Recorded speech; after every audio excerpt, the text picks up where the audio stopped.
पक्ष के नेता माननीय तेजस्वी यादव, जिन्होंने एनसीआरबी का डेटा के बारे में बताया कि अब तक बिहार में 60,000 हत्याएं हुई है। ये पॉलिटिकल साइबर फ्रॉड का केस है, डेटा फ्रॉड का केस है। 2022 तक जब एनसीआरबी ने डेटा ही सार्वजनिक किया है तो आपने ये दावा कैसे कर दिया कि 2025 के आज तक कितनी हत्याएं हुई है? कहां से लाए डाटा है?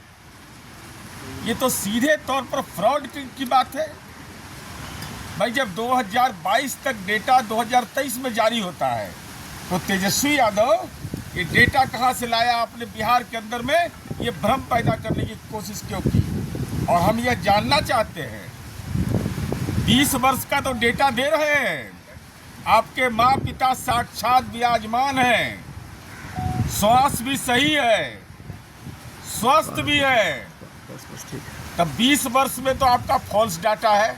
अब मेरा पक्का डेटा है, 15 वर्ष के शासन काल में 67,249 हत्याएं हुई थी। तो आप यह बताइए कि 67,249 में कितने पर कार्रवाई हुई? और आप पुलिस कर्मियों पर जो हमला हुआ वो दुखद घटना है, पीड़ाजनक है, मर्मांतक है। लेकिन आईना जरा देख लीजिए तेजस्वी यादव जी, 1990 से 2005 तक 5330, 5330, 5330, चूंकि अंग्रेजी ज्यादा समझते हैं हम, तो पुलिस कर्मियों पर हमला हुआ और शहीद पुलिसकर्मी हुए 1901, पुलिस थाना पर हमला हुआ 321।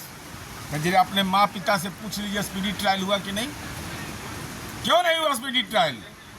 जो पुलिसकर्मी हमारे शहीद हुए थे लालू जी और राबड़ी जी के शासन काल में, जो पुलिस थाने पर हमला हुआ था, वो गुनाहगार पर क्या कार्रवाई हुई? तेजस्वी यादव जरा बताइए बिहार की जनता को। 2000 हमको जब शासन करने का मौका मिला तो अब तक बिहार के अंदर में 192 पुलिस थाना पर ऐसी घटना की सूचना मिली, एक में कार्रवाई हुई। एक भी ऐसा नहीं है जो कार्रवाई नहीं हुए। 70% की कमी आई है पुलिस कर्मियों की शहादत में। पुलिस थाने पर हमला में 125% की कमी आई है। पुलिस कर्मियों पर हमले में 52% की कमी आई है। तो आपने बिहार के अंदर कानून के राज पर खौफ पैदा करने की कोशिश की। आप राजनीतिक खौफ में रहिए, लेकिन कम से कम नेशनल क्राइम रिकॉर्ड ब्यूरो का डेटा सही बोलिए। ये आउटसोर्सिंग से आप बोलते हैं। अरे खुद तो जरा मेहनत करिए। डेटा सार्वजनिक हुआ नहीं और नेताजी दे रहे हैं ज्ञान, 60,000 हो गया, तो डेटा कहाँ से लाए? एनसीआरबी का डेटा अगर है तो साक्ष्य उपस्थित करिए, नहीं तो बिहार की जनता से आप माफ़ी मांगिए कि हमने नेशनल क्राइम रिकॉर्ड ब्यूरो के आंकड़े के आधार पर 60,000 हत्याओं का जो दावा किया था वो गलत था, इसलिए कि डेटा अब तक के एनसीआरबी ने सार्वजनिक नहीं किया है। राबड़ी देवी ईडी के ऑफिस में पूछताछ चल रहा है, समझ किया है आज। अरे ये तो राजनीति का श्रृंगार है। क्या अंतर पड़ता है लालू जी को? लालू जी तो एक ऐसे व्यक्ति के रूप में चिन्हित किए जाते रहेंगे जिन्होंने अपने पूरे परिवार को कानून के लपेटे में ले लिया। और गुनाहगार कौन है? उस समय तो इंद्र कुमार गुजराल की सरकार थी, देवगौड़ा थे, तो फंसाया कौन आपको? जरा यह बता दीजिए बिहार की जनता को। और 43 बीघा 12 कट्ठा 16 दूर 468 करोड़ की पटना में संपत्ति है।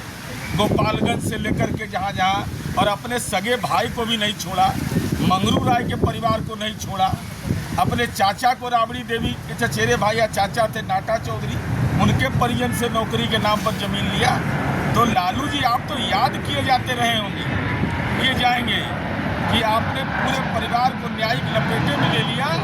और कैसा आत्मग्लानि महसूस होता होगा जब ईडी के केस में पेशी होती होगी, सीबीआई के केस में पेशी होती होगी और कोर्ट में आपका और आपके परिवार का एक पीढ़ी ऊपर का नाम लिया जाता रहा होगा। अब तेजस्वी यादव, पिता लालू यादव हाजिर हो, ये कितना बड़ा अक्षम्य आपने अपराध किया, संपत्ति सृजन आपने किया है, जस करनी तस भोगई ताता। नीरज जी, आप कहना चाहते हैं कि गोल, जहां 27 वर्षों के सफर में 17,000 से भी अधिक छात्रों ने डॉक्टर एवं इंजीनियर बनकर भरे सफलता की ऊंची उड़ान, जहां साधारण छात्र भी झारखंड टॉपर्स बनकर बना रहे इतिहास। दूरदर्शी शिक्षाविद श्री विपिन सिंह के मार्गदर्शन में मेडिकल एवं इंजीनियरिंग के लाखों छात्रों के लिए आशा की किरण के रूप में goal, nations leading institute. Ayushman Bharat के तहत निशुल्क surgery Netaji Subhash medical college एवं हॉस्पिटल में जनरल सर्जरी, नेत्र surgery, ENT surgery, ortho surgery, प्रसूति एवं स्त्री रोग सर्जरी की सुविधा आयुष्मान भारत के तहत उपलब्ध है। साथ ही बीमा कंपनी के द्वारा इलाज की सुविधा। NSMCH, अम्हारा, बिहटा, पटना।